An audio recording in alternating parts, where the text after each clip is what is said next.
Okay, so hello and welcome to yet another Gaming Masters video. So today I'm going to be providing you with another beta in review. Today we're going to be focusing on the Overwatch Open beta, which has been taking place over the past week or so. And I played it on both PS4 and Xbox One now, so I kind of understand the way that the game works. I kind of understand which platform is better out of those two for this title. It's made by Activision Blizzard, so it's a fairly large-ish budget for a first-person shooter. I wouldn't be expecting a huge number of issues with it at launch. The beta seems to have been fairly stable as far as I can tell, and yeah, I am fairly impressed with it. I think that the character design is fairly unique as well, which is always nice because a lot of games tend to go for very similar abilities, very similar character design, and sometimes that can get repetitive. So I have nothing specifically to complain about with this game. I think that the way that the game could be improved is by having...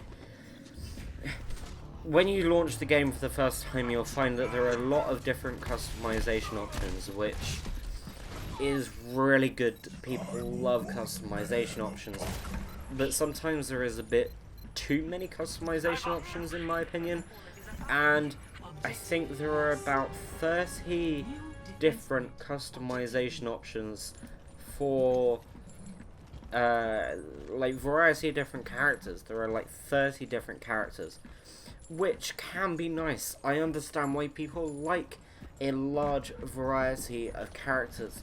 However, my problem with having 30 odd characters is that it can become quite time consuming understanding the differences between all of the different characters and stuff like that.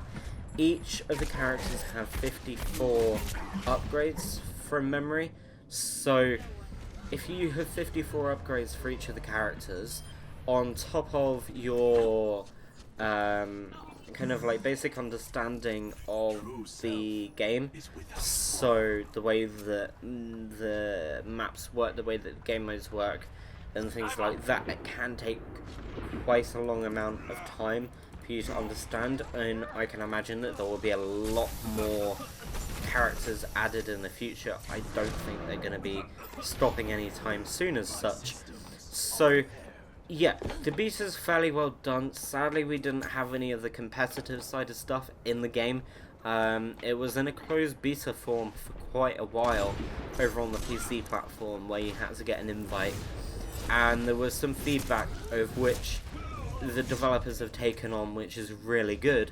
However, that meant that the competitive mode won't be tested between now and the launch of the game, which is towards the end of May.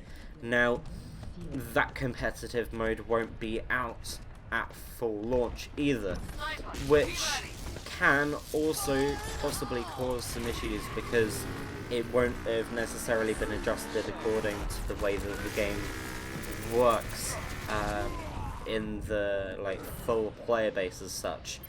So I'm looking forward to Overwatch. I find that there are way too many characters in the game, which can cause not stress as such, but it will take quite a while to understand what each of the characters can do. The map design is fairly well done. I didn't have a single issue with the servers either, which is perfect for a multiplayer game. We've had our experience of bad multiplayer games with bad servers and things like that, so it is definitely nice to see stable servers, a variety of customization options, but in some cases a few too many. You then also have an interesting approach on the gameplay aspect, actually, because even though it's a multiplayer shooter made by Activision Blizzard, which are the company, secondary company of Activision, so they know how to make first-person shooters with Call of Duty and things like that, even though some people may disagree. The way that they've done the mechanics and stuff like that definitely kind of like it separates it from the rest, because the way that the game is working seems to be, I know it's a little bit of an odd comparison, but the way that the map flow works reminds me to a certain aspect of Doom, because the way that the maps circulate, there are jumps, there are platforms and stuff like that, and you can go up and down, and it's not flat like Call of Duty generally is, apart from with these jetpack things that they've implemented. Then you also have the kind of like Battleborn similarity with the kind of like art style and stuff like that. Now, I believe Overwatch is also having a campaign as well. I'm not 100% sure. I'd be surprised if they don't. Hopefully with the campaign you'll have a bit of background behind the characters, because it'd definitely be interesting seeing the actual character design and like why that character exists, what that character can do and things like that. That would be really cool. However, I'm not sure if that is implemented into the game. Personally, I don't think it's a AAA game in terms of price. I think that part of my issue with the price of like £50 is that a lot of games on the market that are of this variety are free to play, and I perfectly understand that, and a lot of people assume this was going to be free to play. When Activision announced that it was going to be a full priced game, a few people had their doubts simply because of the replayability, because some of these games can drag on a little bit. They don't have much replayability. I'm not 100% sure how this is going to play out, because there are the different character options, there's quite a few different maps, and there are the different game modes as well, so it will have replayability. However, I'm not sure how much replayability. I don't want to compare it to Evolve, but I do want to compare it to Evolve. It's good fun at first, however, I lost interest fairly quickly.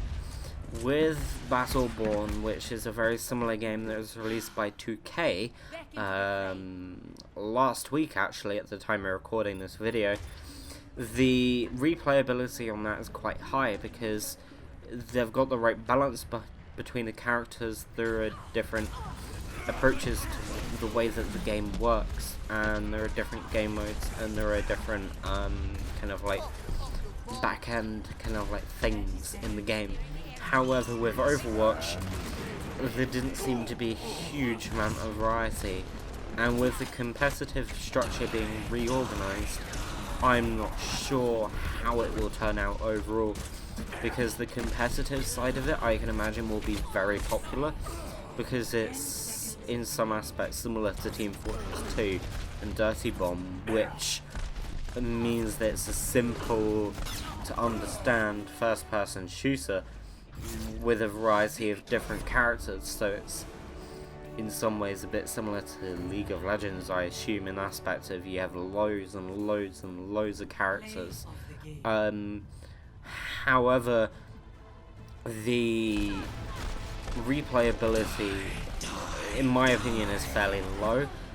I personally am not 100% sure about this game.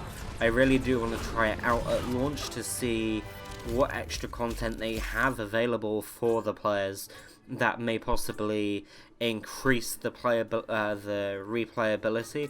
Especially want to see how they've reworked the competitive mode as well, and hopefully it will be a really cool game at launch at the end of this month.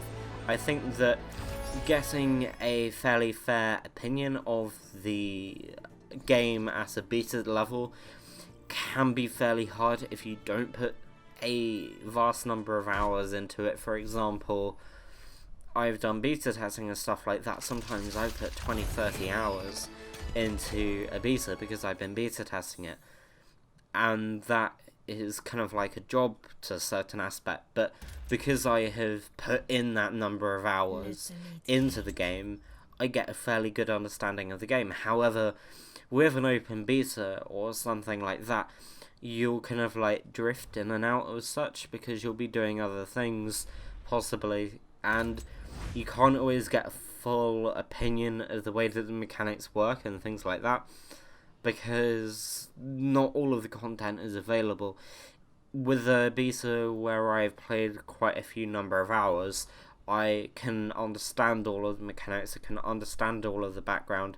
Even if it just is the multiplayer aspect, I can carry that over into the single player game, and I can't work out personally the mechanics and the replayability particularly well through an open beta. So I'll definitely like to try out the game at launch. I haven't managed to try it on PC, which I regret doing, not doing. However, I think that the game was a bit more enjoyable on Xbox One. Now, it may be because my PS4 controller I'm not used to, but personally, like, some games, they feel a lot more enjoyable on certain platforms. For example, in my opinion, Battleborn, I absolutely hated on console. I didn't like it one bit on console. However, I tried it on PC and I loved it. Hence the reason why I'm reviewing it on PC, because I wanted to give them a fair opinion. I would also refer to the console version.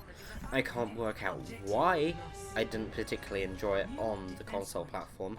However, it just didn't work as such. Now, I have a similar opinion with Overwatch, because it didn't seem to work particularly well on PS4. However, it felt really good and I was comfortable with playing it on Xbox One. So we'll have to wait and see for the full release, which is towards the end of May. I hope you've enjoyed this video. Don't forget to like, follow, and of course, as always, subscribe. It's very much appreciated, and we shall see you in the next video.